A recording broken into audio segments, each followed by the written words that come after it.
magandang morning, Luzon, Visayas at Mindanao at sa ating po mga nakakasama sa ibang bansa ay magandang umaga, magandang tanghali, magandang hapon, magandang gabi o magandang madaling araw po sa inyo. Anumang oras po ang iyong kinalalagyan sa mandako kayo ng mundo naroroon ay lagi na lamang subagi sa ating alaala na ang pag-ibig ng Diyos sa bawat isa sa atin ay sadyang napakadakila at tunay na kanyang habag at kaawaan ay sariwa tuwing umaga at patuloy na siya ay nagmamalasakit at nagnanais na tayo po ay pagpalaing mainam. Ako pong muli ang lingkod kay Kristo, si Brother Marlon Diego nag-aanyaya na sa loob ng isang oras tayo po ay magsama-sama na unahin po natin ang ating pong Diyos at gaya nga sabi ng talata ay but seek ye first the kingdom of God and His righteousness and all these things shall be added unto you. At magsama-sama po tayo na umawit papuri sa Diyos, manalangin at mag-aral ng kanyang mahalagang mensahe ng pag-ibig sa bawat isa sa atin. At binabati po ang ating mga kamanggagawa sa Panginoon sa magitan po ng Google Meet, yung aking pong sambahayan nandyan at kasama po natin.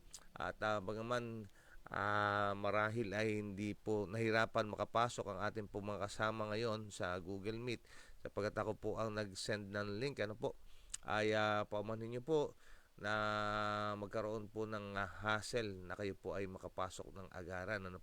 Pakitry nyo lamang yung ating pong link na ibinigay. Okay, so marahil ang ating pong mga kasama ngayon ay meron pong challenge sa signal ng internet, mga minamahal na kapatid. Patuloy natin idalangin ang bawat isa at tuloy-tuloy ang pag-ulan. Walang tigil at yung mga pagbaha ay nariyan pa rin. So atin pong ipanalangin ang ating pong mga kapatid at mga kaibigan na sinalanta ng mga ng habagatan po, dulot ng habagat. Okay, so atin pong binabati tayo ni Sister Perez. Ang sabi niya ay good morning everyone. Ayan, kamusta po Sister Pe sa inyo pong buong family? Nawa ang pag-iingat ng Diyos ang sumainyo po. At kung kayo man po ay nasa trabaho ngayon, ay God bless po sa inyo. And regards po dyan sa inyong po mga kasamahan sa Lockheed Security Group. At gayon din ay binabati tayo ni Tatay Ricardo Bacobe at siyempre si Nanay Lita nandyan din. Ang sabi niya po ay good morning po sa lahat. God bless us all. At gayon din, siyempre si Sister Imelda ay bumabati ng showers of blessing to all and happy God first morning everyone. Every greeting is a blessing. Happy Preparation Day to all FB at live and Google Meet and God's messages of love. Thank you Lord for your guidance and protection every day. Opo, maminamahal ko na meron po tayo na sa ating pong YouTube ang channel. Nakita nyo naman po yung ating pong intro. Yun po yung pangalan. God's Messages of Love Ministry. At kung hindi nyo po ito makita, sapagkat kapag bagong channel ay hindi po agad lalabas, ay maigi po na inyo lang i-type yun pong mga title ng ating pong mga na-upload na. Particular, yung unang upload natin, yung ating pong morning devotional, Mahal Ka ni Jesus. Ngunit yung iba pa, makita nyo po ay may mga title po yun, tandaan nyo lang po yung pong mga title natin, yung halimbawa yung mga pakikipagkasundo, yan, yung ang pananampalataya ni Abraham. Pag pinindot nyo po yun, lalabas po. At gayon din ay pakipindot po yung pong YouTube channel. Pasok po kayo doon. At maaari po bang requestan kayo na mag-iwan po ng like at makisubscribe na po. Tulungan po na lumugo ang channel upang mas marami po ang maabot natin. At hindi lamang po ang viewers ng FB ang makinabang, kundi sa lahat ng mga social media platform ay atin po itong maabot at marami ang makapanood at madala sa paanan ng Panginoon. Yan. Thank you so much at God bless po sa inyo. At binabati rin na tayo ni ang ating kapatid na Domingo Santiago Ligaya. Blessed morning po sa lahat. Happy Vesper po nga pala at Happy Friday sa bawat isa sa atin. Okay, so hayaan nyo na atin din pong babatiin ang ilan sa mga nagkomento, nag-share at nanood ng mga video natin kahapon at kagabi. Yan, thank you so much po sa inyo ha. Atin po binabati. Happy viewing, Happy Friday. kay Manang Melda Gustilo, Brother Jerome Dotimas ng Mindoro SDA Church, at gayon din po si Sister Gemaline Haylar, Sister Jeline Espiritu, Sister Arsenia Merioles, Sir Raul Di Castro, at gayon din po Sister Joy Villarosa, ang ating pong kaibigan, kapatid sa Hanap Buhay, Mimosa Enriquez, at gayon din po si kapatid na Rogen Pajares, at si Sir Cyrus Bermejo, at gayon din Sister Efren Portes, at kasama ko sa Hanap Buhay, R.L. Shark, Sister Mary Ann Simbol, Sister Margie Rivera, Sister Biolis Paragera, Sister Carl B. Rojas, Ednoc Shine, at ganyan din po si Brother Willie Baril. At binabati rin natin ang buong South Bataan District sa panguna po ng ating pong District Pastor, Pastor Reyes Cabusa, at ang mga churches na kapalob dito, ang Biyaan, Ipag, Hillview, at Limay at Lamao Mission Group, at gayon din naman po ang mga taga-Orion. At binabati rin po ang ating po kinabibilangang Area 3, ang Bataan, Olongapo, Zambales, sa mga churches sa panguna ng ating pong Area Coordinator, Pastor Mark Hill Sarabia. At syempre, binabati rin po natin ang ating mga kamag-anakan sa Diego Villacorte at Kiambao, Galarse at Santos Clan ni Sister Malda, at ang ating mga kasamahan sa Hanap Buhay, mga katubig. Ayan, isang linggo na tayong hindi pumapasok, ano po. At ating pong idalangin na maging maayos na po ang panahon upang makapaghanap buhay, lalo-lalo na po yung mga job orders, ano po, yung mga no work, no pay, ay makapagtrabaho na po. At dalangin natin na punan ng Panginoon ang pangangailangan ng ating pong mga kaibigan na mga J.O. ano po. Okay, so atin pong binabati rin, pinasasalamatan ang mga sponsors and followers. Ayan, particular si Sister Jane Argumido, no? Thank you so much, Sister Jane, sa inyo pong patuloy na pagsuporta sa ating pong Media Ministry/Church Planting. At may God bless you po. At gayon din sa lahat ng mga sumusuporta po sa ating pong Media Ministry/Church Planting. Ayan, magandang morning at magandang tanghali, Ate Edith, at sa inyo pong buong family. Magandang morning po, Brother Marlon, at sa iyong family din po, at sa ating mga kapatid, join na po tayo. Nandoon kami ni Sister Marical sa kanyang link, Brother Marlon. Kaya, yan, nag-left na rin siya. So, mag-join na siguro dyan sa inyo.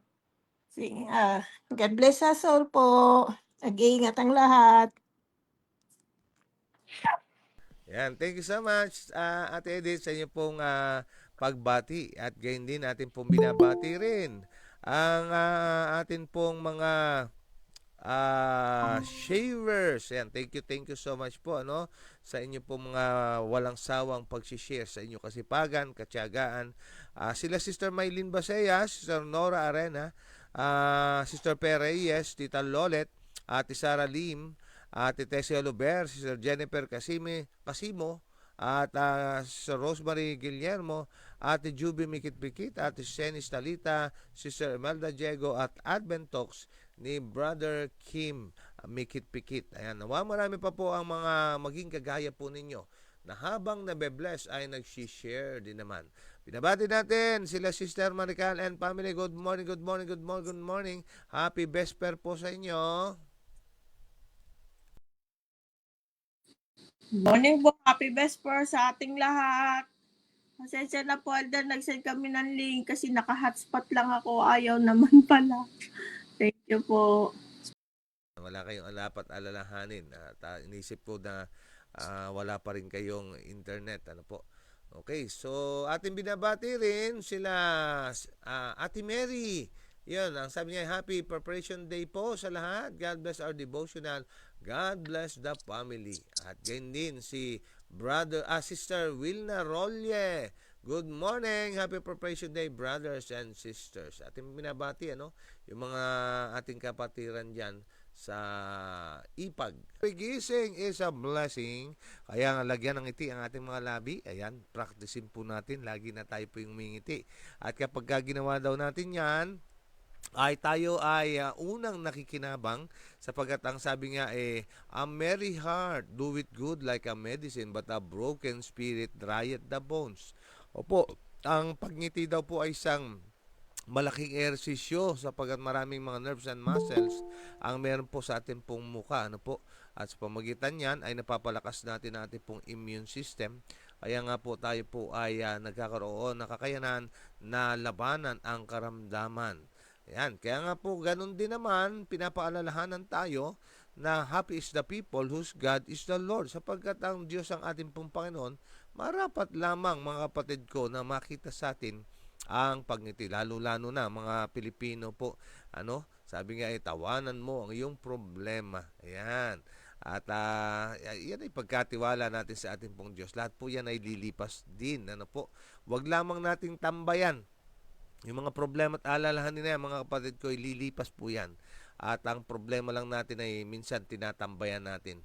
Ang hayaan natin po ay atin pong ipagkatiwala ang lahat sa ating pong mahal na Diyos. Binabati natin ang mga nasa Google Meet na hindi ko po nabati kanina. Magandang morning. Happy Vesper, Happy Friday kay Ate Lita, Sister Ami at gayon din kay Sister Nora.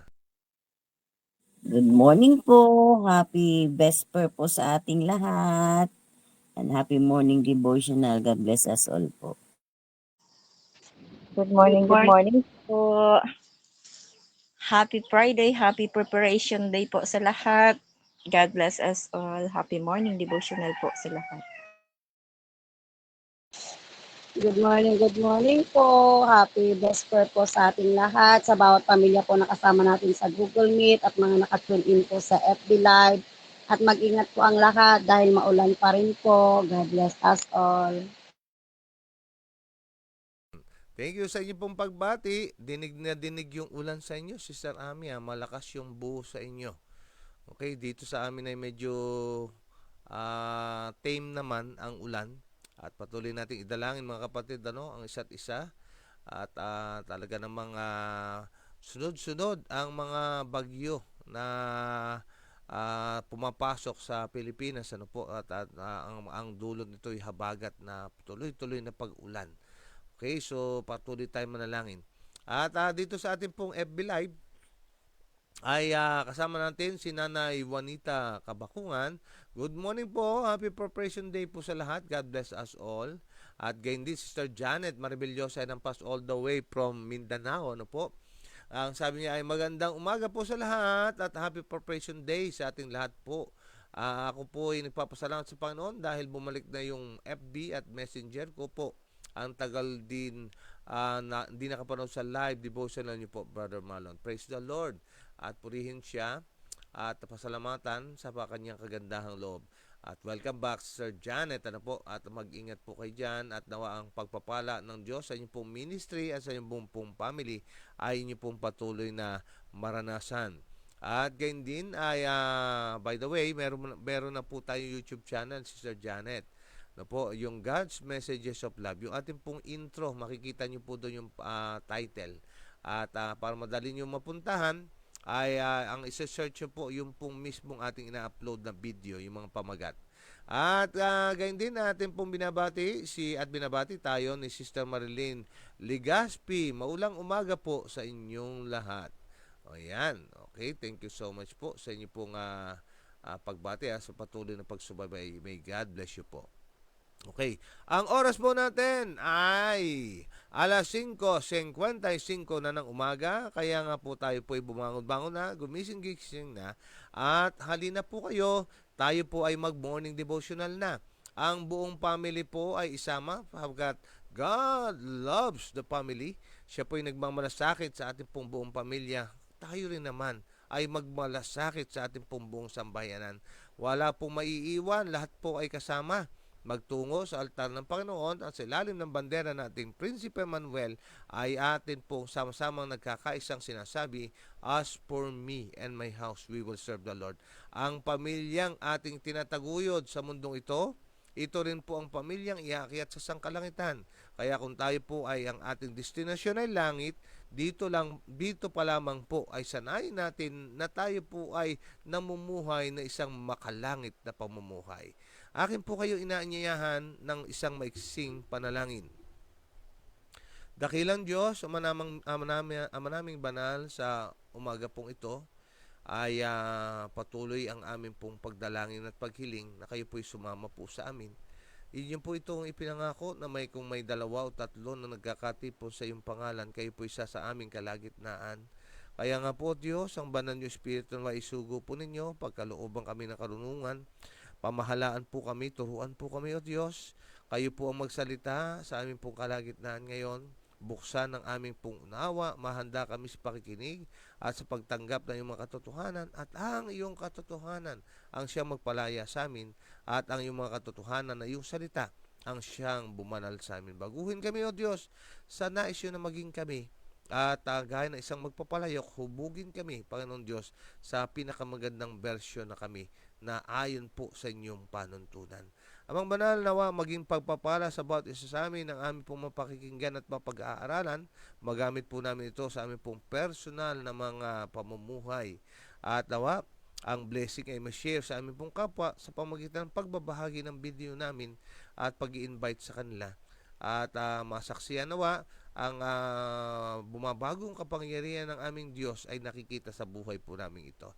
At ang pag-iingat ng inyong mga helang talaga upang huwag kami mapasok ng tukso, at patawarin kami sa aming mga pagkakasala. Ang lahat po ito inihiling alang-alang sa dakilang pangalan ng aming pong Panginoong Jesus. Amen and Amen. Okay, atin pong binabati si Ate Elsie Dubinden Plaza. Ang sabi po ay gandang umaga po. At sa 15 live viewers po natin, thank you so much po. At nawa ay magpatuloy na po tayo sa pag-share ng ating pong video. Okay, so hayaan nyo po natin pong ilalagay sa screen ang atin pong babasahin. Ano po? Okay, so ito po ang atin pong babasahin.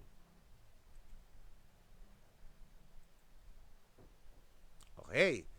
So sunod-sunod na po, mga minamahal ko, ang atin pong mga napag-aralan na mga salot na nararanasan ng mga taga-Ehipsyo na po. At gaya nga kahapon, mga kapatid, nagle-level up ang kalapong mga nagiging karanasan.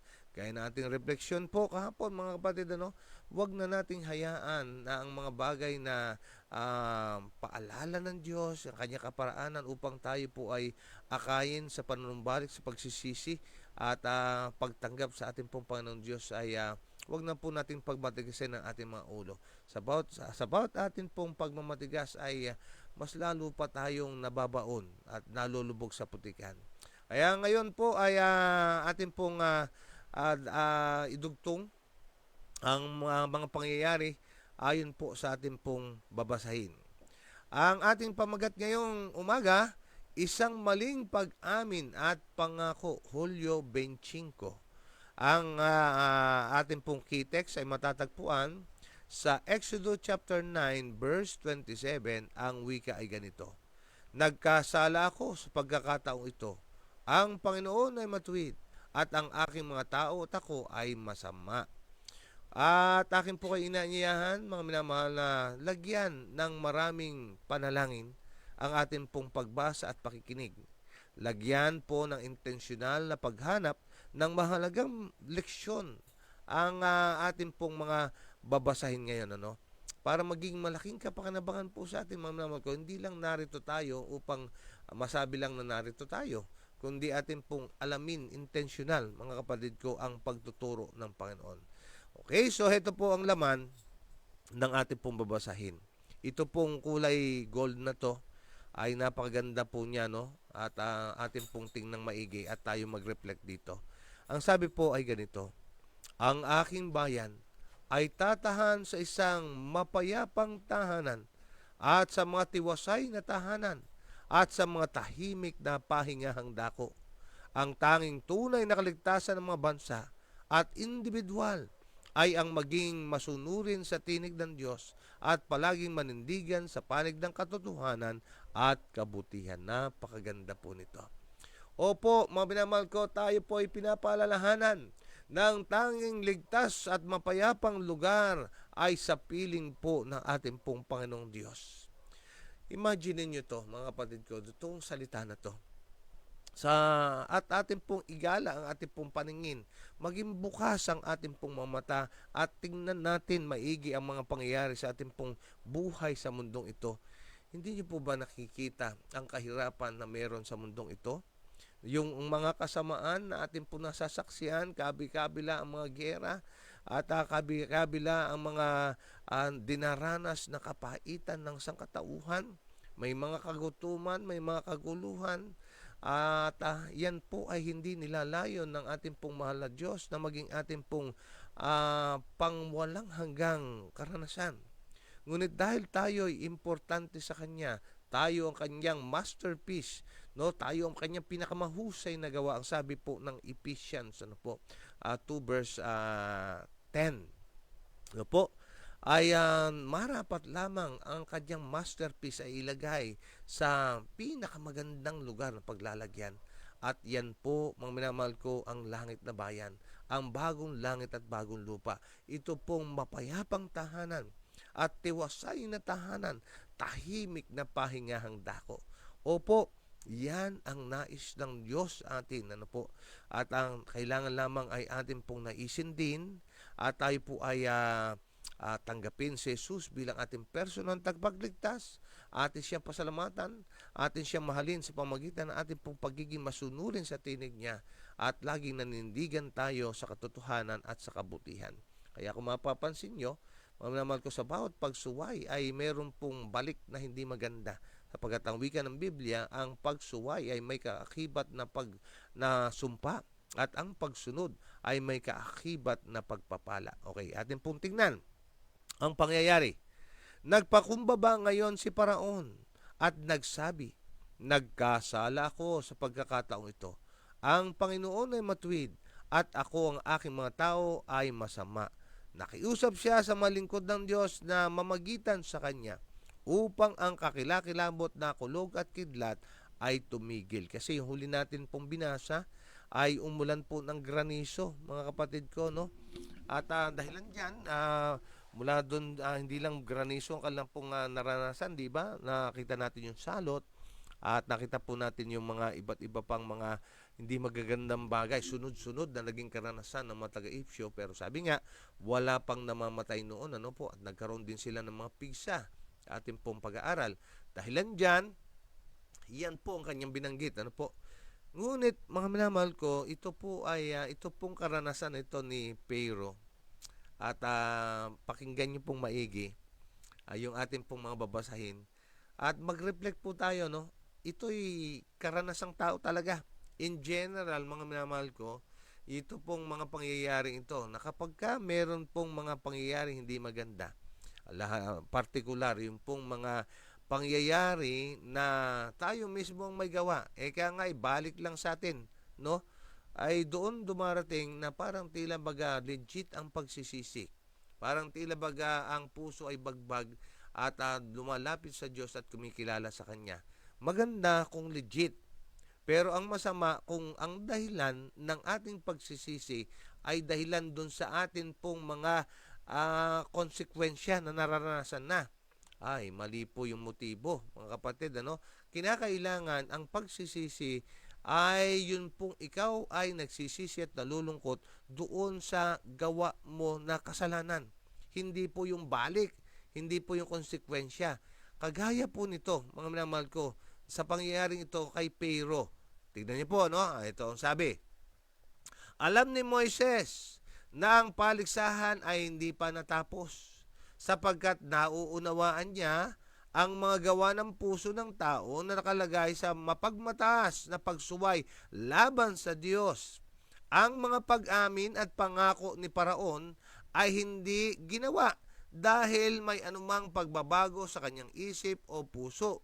Ngunit ang takot at dalamhati ang nagpilit sa kanya pansamantala na ibigay ang pakikipagtalo sa Diyos. Excuse me po. Ano daw po? Dahilan doon sa present situation na kalapong kinalalagyan.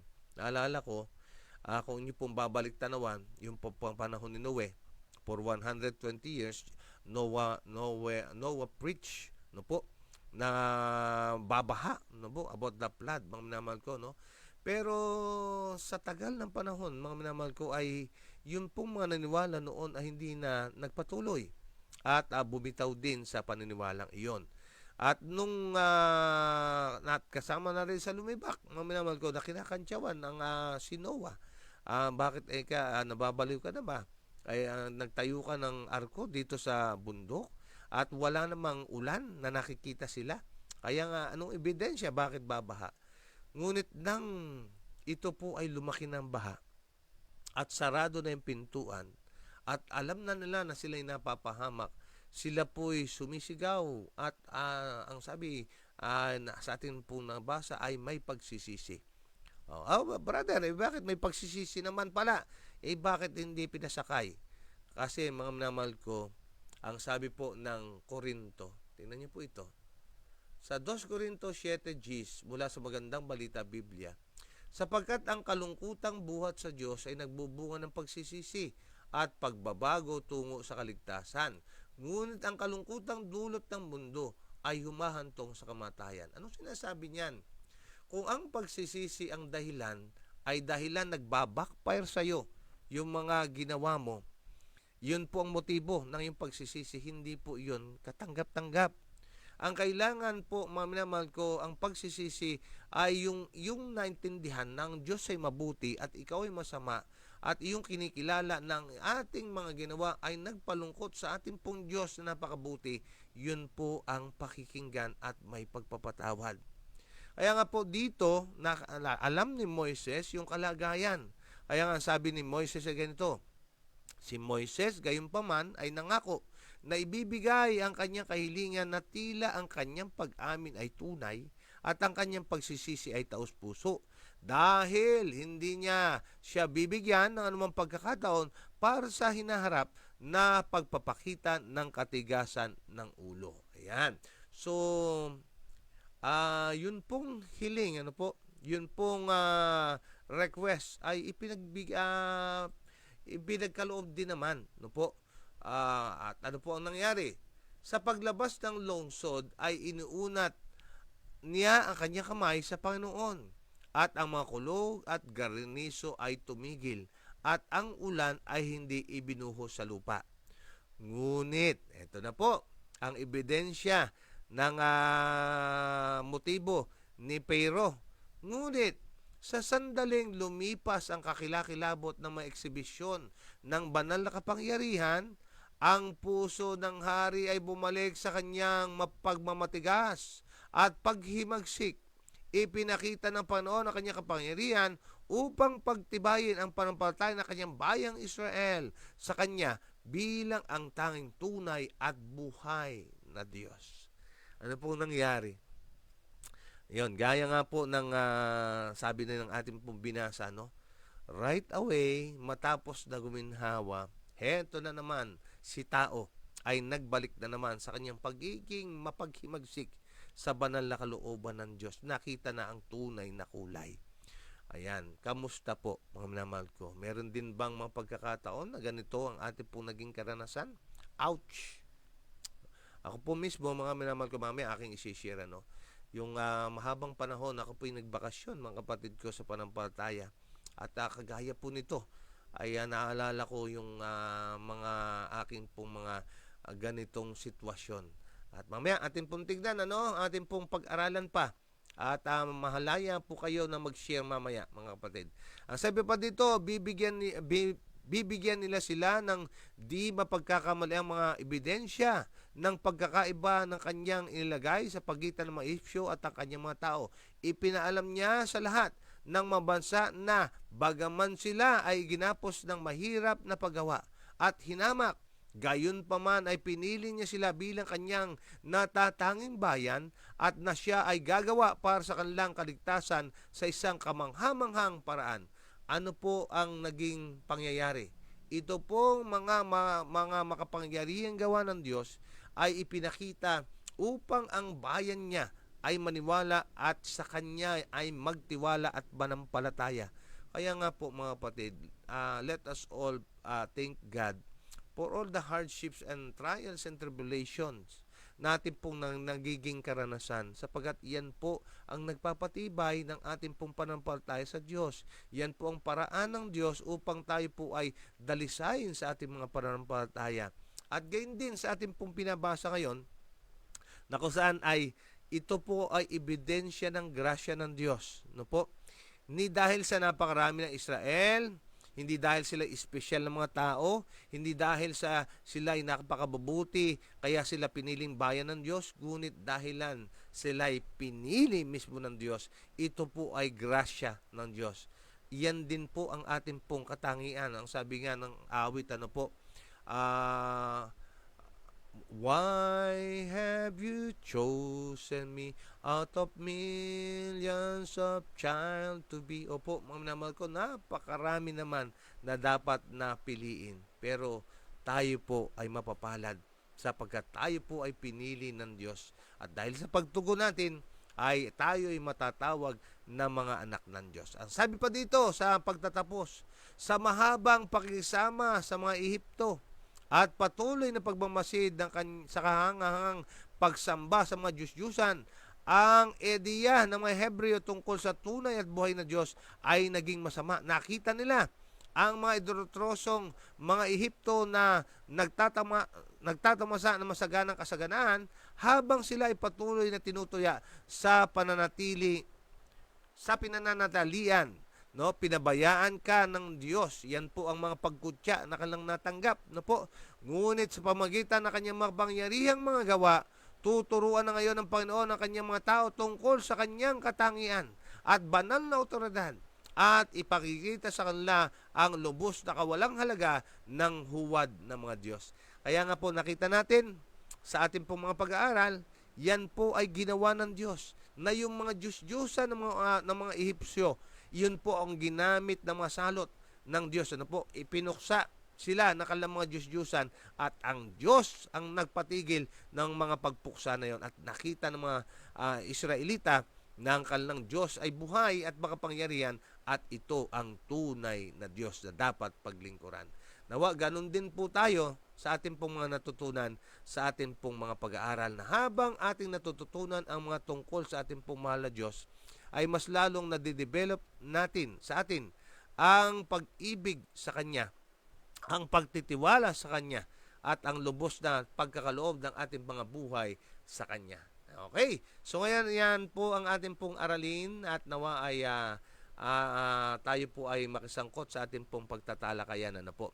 Kung meron kayong gustong i-share, ay pindot lamang po ng ating microphone button, o yung ating pong mga sa FB Live, kung nais nyo na kayo po ay magbahagi, ay kayo po ay mag-ano lamang po dyan sa comment section, at atin po itong pipilitin na basahin. Meron na lamang po tayo 21 minutes, mga minamahal ko, kaya nga kung meron kayong nais na i-share, ay i-share na po natin.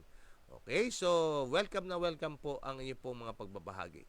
Okay, anong sabi ko kanina, alam nyo, nung panahon po na ako'y nagbabakasyon sa panampalataya, may ilang mga pagkakataon na ang panawagan ng Diyos ay hindi maitatanggi. No, nangyari na yung aking mga anak ay nagkaroon po ng mga karamdaman, at alam ko na yun ay pagkalabit na. No po, aware ako doon, at ako'y nanalangin sa Diyos. Ang sabi ko, Panginoon, pagalingin mo lamang ang aking pong mga anak, ay akin pong ibibigay muli ang aking pong sarili sa gawaing paglilingkod. Ayan, gumaling ang aking anak sa katapatan ng Diyos. Napakabuti niya talaga. At mga 3, 5 o 2 buwan ay tinutuo ko naman. Pero after nun, mga kapatid ko, gaya ni Parao, ako ay muling nanumbalik sa hindi maganda. Okay, so sumunod na pangyayari, yung akin namang uling anak na isa pa. No, mayroon akong 2 anak na lalaki, ano po. At nung sila'y maliliit, ay yun po ang naging mapangyari. Nagkaroon po ng yung una kong bunso, sa kanyang 9 months na po, nagkaroon siya ng Kawasaki disease. Buti na lamang hindi po Ducati ang dumapo sa kanya, Kawasaki lang na po, at nalunasan. At yung pangalawa naman si Kyle, si Brother Kyle, meron siyang 4 yatang taon noon o 5 taon, ay agad-agad ay naoperahan sa appendicitis. At ganun din, kagaya sa bunso ko, ako po ay nanalangin sa Diyos, Panginoon, aking kinikilala ang aking pagkakamali. Ako ay nagsisisi, pagalingin niyo lamang po, ay ako po ay manunumbalik. Ganun pa rin, mga kapatid ko, no? At ang aking ginawa, no, nanumbalik ng ilang panahon, ngunit muli ay bumalik sa dati na pagsuway sa Diyos. At salamat sa Diyos, ako po'y lubos nagpapasalamat sa Kanya. Yung natatanging pangyayari na ako'y natawagan sa Kanya pong banal na gawain ay dumating sa akin. Yung nangyari na kung saan ay yung mga gawang hindi maganda na iniisip ko na hindi ko magagawa, abay nagawa ko. Mga kapatid ko, yung manakit ng tao physically. At naisip ko na kung ito'y aking nagawa na ngayon, ano pang pipigil sa akin upang ako hindi pa gumawa ng masigit dito. Ako'y natakot, mga minamahal ko, no? Sa maaari na magawa ko pa. Kaya nga ako'y nanumbalik sa Diyos, ako'y nagpakumbaba sa Kanya. Alam nyo ang sikreto pala para tayo ay manatili. Kilalanin siya ng isang malapitan at malalim na pagkakilala. Yung pong pagbasa ng Bible, yung pong pag-aaral ng leksyon, yung pong paggawa ng mga bagay na ayon sa ibig niya, mga minamahal ko. Yun po pala ang siyang magpapatibay ng ating pananampalataya. At habang iyo pong pinag-aaralan ng buhay ng ating pong Panginoon Jesus, ay mas lalong po siyang mamahalin pala.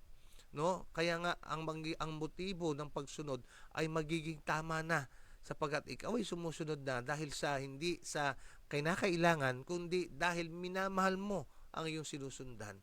Kaya nga lubos ang aking pong pasasalamat sa Diyos na dumating po yung mga pangyayaring iyon na nagdulot sa akin ng realisasyon na kailangan ko ang Diyos sa aking pong buhay. At nakita ko ang mga maling mga desisyon na sumisira ng aking sarili at sumisira ng aking pong nasa kapaligiran. Kasi tandaan natin, meron po tayo impluensyang dinadala. It's either na ikaw ay maging good influence o ikaw ay maging bad influence to others. Kaya nga nawa mga kapatid ko, yung karanasang ito ni Pero, no po, ay maging aral sa atin na malamang o marahil tayo po ay meron ding mga pagmamatigas. Meron pa rin tayo hindi pagsuko na lubos sa ating pumala Diyos. Huwag na nating hiyahayaan pa na mag-level up pa yung pong mga panawagan sa atin na tayo po ay tumugon na agad-agad.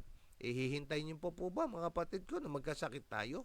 O tayo po ay makaranas na hindi magaganda upang ating ma-realize na kailangan natin na magpakumbaba sa Diyos at kilalanin na tayo masama at siya ay mabuti? Kaya nga mga kapatid ay agad-agaran nawa ay atin pong tugunin ang kanyang panawagang ito.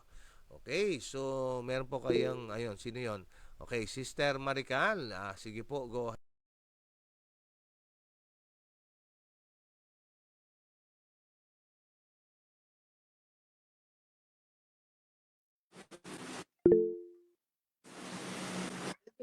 Good morning po sa ating lahat mga kapatid.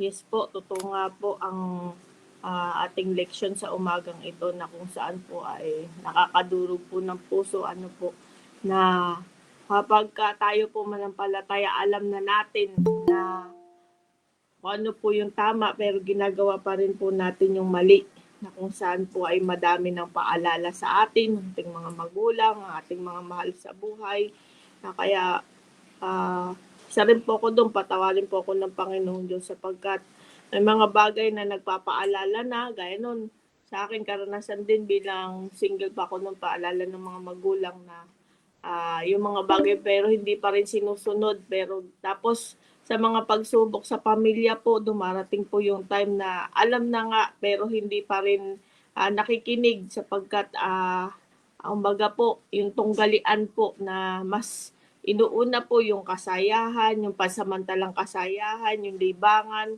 pero hindi pa nakikinig, nagkakaroon na po ng mga problema. Hindi pa rin kasi po na nababalutan, kumbaga po, ayaw ko mawala po sa mga pagkabilanggo na ganun po na mga kamundo. Sabi nga po dito sa chapter 10 po, ng Exodus po, sabi niya nga, yung pinuntahan ni Moises si Aaron at si Paraon at sabi niya, ganito sabi ng Panginoon Diyos ng Hebreo, hanggang kailan ka tatangling magpagkumbaba sa harap ko, payagan mo nang umalis ang aking bayan upang sila'y makasamba sa akin. Pero tayo pong tao, kalaban po talaga natin yung sarili natin na hindi pa po tayo makawala kasi kumbaga po nandun na yung palo ng Panginoon pero hindi pa rin po natin nakikita. So nandun po yung pagmamatigas ng puso, pagkamanhid, at kaya po dinadalangin ko na lang po na nawa po yung Holy Spirit po ay wag pong mawala kasi po yun po na lang yung way at pagkatiwala na po sa Panginoon ng lahat na siya po yung bahala kasi yung ang ating Panginoong Diyos alam po niya kung ano po yung mas mabuti po sa ating mga kapatid. May mga times na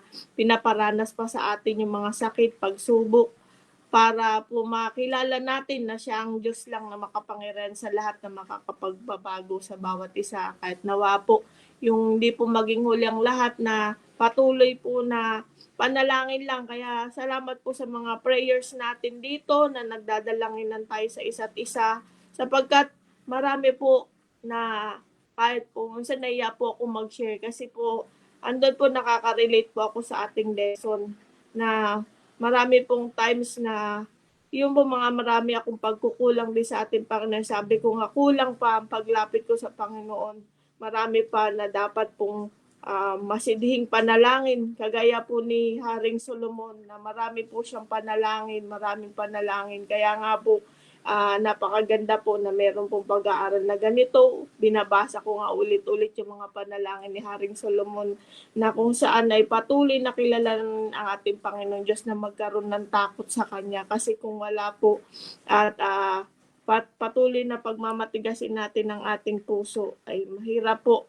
Lalo tigit kapag tinatanggi natin siya, ay pagdating ng araw tayo pong itatanggi, mas masakit po yun na hindi na po tayo kilalanin ng ating Panginoon bilang mga anak niya. So bagaman makasalanan po ay andun pa rin po yung kanyang awat habag, kaya hindi natatapos yung awat habag ng ating Panginoong Diyos. Kaya sa umagang ito, yung takeaway ko po na yung po, panalangin na lang po kung halimbawa po hindi nagmamatigas ang puso ay ang Panginoon na po ang gumawa at ang banal na espiritu ay kumilos nawa po sa mga nagmamatigas ang puso sapagkat nasa atin pagpili na po dahil nga darating na po yung panahon na pasama ng masama, ang mabuti magpapakabuti. So yun po, dumarating na po talaga yung last event po ng ating mga buhay. Kaya ano pa po yung gagawin natin?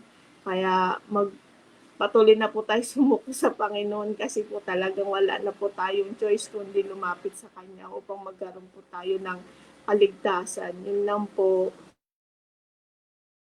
Amen. Amen, Sister Marcal. Napagandang pagtuturo po ang ating po nasasaksihan ngayong umaga. No? Hindi lamang po sa buhay ng mga taga-Ifsyo, sa buhay ni Pero, kundi maging sa buhay po ng mga Israelita na po ay tunay nga ng Diyos ay gumagawa sa bawat isa. Okay, Ate Lita, sige po, go ahead. Okay, good morning at maraming salamat sa pangunguna Ate Marical. Alam niyo po, dito po sa ating pinag-aaralan, nakita natin na itong si Pero marunong din kumilala ng mali.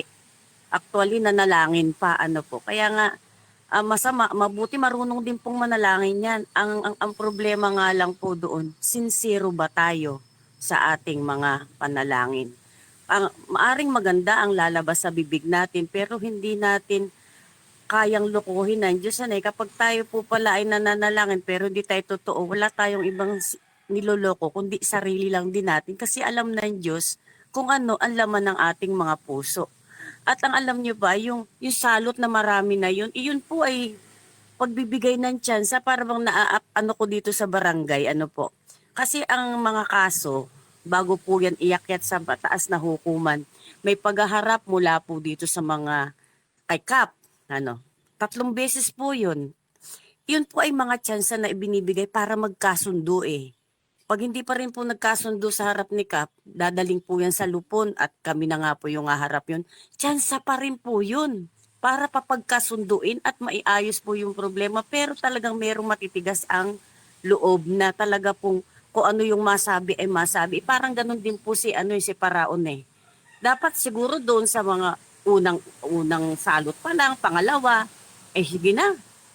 Kinikilala mo na rin lang yung pagkakasala mo, totoo mo nang kilalanin at sumunod ka na sana para wala na yung iba pang salot na darating. Kaya nare-reflect ko sa barangay, ganun-ganun din. Kaya nga merong umaabot na kaso na naiaakyat sa mataas na hukuman kasi nga merong nagmamatigas. Kaya nga sana ay huwag tayong magmatigas sa harapan ng Panginoon. Magpakumbaba tayo. Kung alam natin tayo nagkasala, isuko na po natin yun at patulong kasi talagang hindi natin kaya. Kung sarili natin itong pinakamatindi nating kalaban patulong po tayo na mapagtagumpayan yung ating mga sariling ito at ang manaig po ay yung kalooban po ng Panginoon. Yun lang po. God bless us all po. Amen. Amen. Amen and amen. Thank you, Atilita, sa iyong pong binahagi. Napaka importanteng aral ang ating pong mga natutunan ngayon. At ang Diyos po ay hindi nagkulang. Yan po definitely ay hindi siya nagkulang. Ginawa niya, ginagawa niya at gagawin ang lahat ng paraan upang tayo po ay madala sa panunumbalik at pagsisisi. Mga minamahal ko, ngunit kung ang ating pong puso ay patuloy na magmamatigas, nako, tayo na po ang gumawa ng ating pong hukay na kalalagyan. Maraming salamat po sa inyong pag-share. Napakahalaga po yung inyo pong mga binahagi.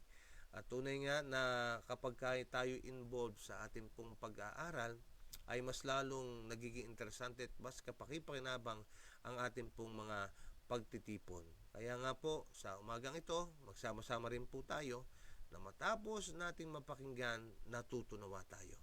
At ito pong ating pagkatuto ay humantong sa ating pong pagkakabuhay ng ating pong mga natutunan. Ipag-pray po natin ang isa't isa na tayo bigyan ng Diyos ng kalakasan at tulungan tayo na tayo po yung patuloy na magpaalalahanan at magpalakasan habang hinihintay natin ang kanyang malulhating pagbabalik.